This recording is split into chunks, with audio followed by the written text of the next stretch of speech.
अस्सलाम वालेकुम, welcome back. आमुजन आज हम डिस्कस कर रहे थे CS 101, इसका मॉड्यूल नंबर 124।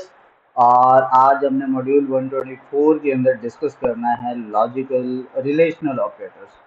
रिलेशनल ऑपरेटर्स जो हैं इनको हम यूज़ करते हैं to specify a condition in a programme.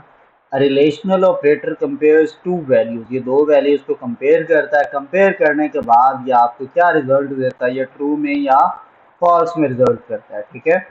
So the relational operator are sometimes called conditional operators और comparison operator। इनको आप conditional या comparison operator भी कहते हो, क्योंकि ये condition को टेस्ट करते हैं कि वो ठीक है या गलत है।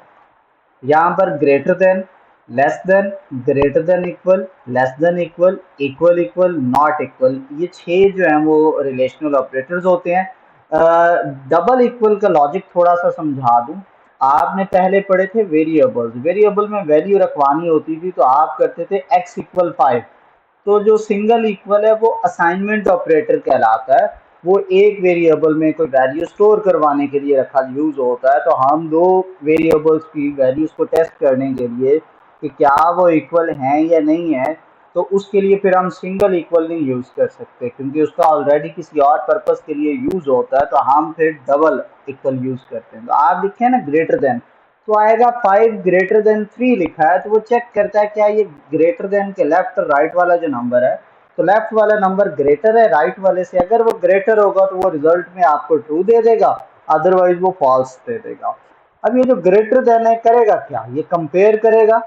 if the value on the left side of this greater operator is greater than the value on the right side, तो ये आपको ट्रू रिटर्न करेगा, अदरवाइज ये आपको फॉल्स रिटर्न करेगा। फिर ये आता है लेस देन ऑपरेटर, ये आपको ट्रू रिटर्न करता है अगर जो लेफ्ट साइड पे वैल्यू है इस सिंबल के वो लेस है value on the right side. जो इस सिंबल के लेफ्ट वाली वैल्यू छोटी है और राइट साइड वाली वैल्यू से, तो ये आपको रिजल्ट में ट्रू देगा, अदरवाइज ये फॉल्स देगा। डबल इक्वल का मतलब है कि वो ट्रू कब देगा, अगर value of the left side and value of the right side of this operator is equal, फिर वो आपको ट्रू रिटर्न करेगा। अगर वो दोनों साइड्स इक्वल नहीं है तो वो आपको फॉल्स रिटर्न करेगा। फिर आता है ग्रेटर देन और इक्वल टू। ग्रेटर देन और इक्वल टू आपको ट्रू तब रिटर्न करता है जब लेफ्ट वाली वैल्यू या तो राइट वाले के इक्वल है या राइट वाले से ग्रेटर है, तो फिर वो आंसर आपको ट्रू देगा, अदरवाइज वो आपको फॉल्स देगा। लेस देन और इक्वल क्या करता है कि लेफ्ट वाली वैल्यू राइट वाली वैल्यू से छोटी है, लेस है, या फिर उसके इक्वल है, कोई भी एक चीज है, तो वो आपको ट्रू रिटर्न करेगा, अदरवाइज फॉल्स रिटर्न करेगा। नॉट इक्वल का मतलब है कि अगर value on the left side of this symbol is different than value on the right side, तो ये ट्रू देगा। अगर वो सेम है तो वो आपको ये फॉल्स रिटर्न करेगा। अब आपने लिखा 100 > 5, अब हम उसकी प्रैक्टिस कर रहे हैं। तो वो 100 जो है ये ग्रेटर का सिंबल है, तो लेफ्ट वाली वैल्यू बड़ी है ना यहाँ पे, तो रिजल्ट में देखें ट्रू आया। आपने लिखा 25 इज लेस देन 5, अब 25 जो है क्या 5 से छोटा होता है, नहीं, तो लेफ्ट वाली वैल्यू तो छोटी नहीं है, तो ये रिजल्ट में फॉल्स देगा। आपने लिखा 30 इज लेस देन और इक्वल टू 12, अब यहाँ पर दो वैल्यूज आपने टेस्ट की, एक लेस, लेस भी नहीं है तो फॉल्स आया, फिर उसने कहा इक्वल, वो भी नहीं है तो फॉल्स आया, तो रिजल्ट जो है वो फॉल्स है। लिखा 40 ग्रेटर देन और इक्वल टू 24, अब जो पहली कंडीशन है वो ट्रू है, दूसरी फॉल्स है, तो एक तो ट्रू हो रही है ना। हम इसको पढ़ते हैं ग्रेटर देन और इक्वल टू, तो और एक लॉजिकल ऑपरेटर जो आप अगले मॉड्यूल में पढ़ेंगे।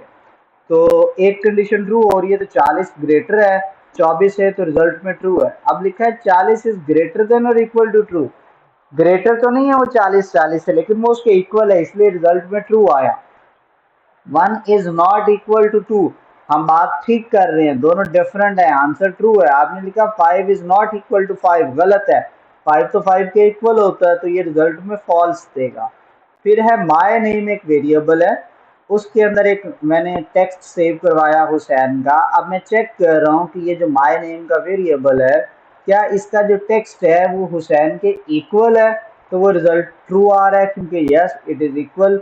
अगेन मैंने वो नॉट इक्वल के साथ किया तो वो फॉल्स आया, क्योंकि इस टेक्स्ट वेरिएबल का जो टेक्स्ट है और राइट साइड पे डबल कोटेशन वाला जो टेक्स्ट है वो सेम है, तो इसलिए रिजल्ट आपका फॉल्स है, इधर आपने नॉट इक्वल लिखा है। ठीक है, तो ये था हमारा लेक्चर। अब भी हम थोड़ा सा हैंड आउट से इसकी प्रैक्टिस करते हैं। ये आपका जो हैंड आउट है लेक्चर नंबर 124 का, यहाँ पर एक क्वेश्चन है, hash include iostream using namespace STD. आपको पता लिखते हैं a is 10, b is 20, c is 10। तो आपने लिखा if a is greater than b, तो आप लिखें c out a is greater. If a is less than b, तो आप लिखें ए इज स्मॉलर।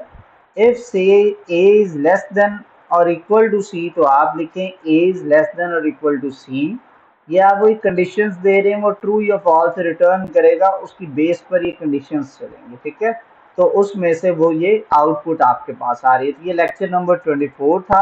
आपका कोई भी सवाल हो तो ये लेफ्ट साइड पे मेरा व्हाट्सएप नंबर लिखा है, इस पर आप मुझे इनबॉक्स कर सकते हैं। सो ये था हमारा आज के लेसन। अपना ढेर सारा ख्याल रखें। आपसे फिर नेक्स्ट वीडियो में अगेन डिस्कशन होगी। अल्लाह हाफिज़।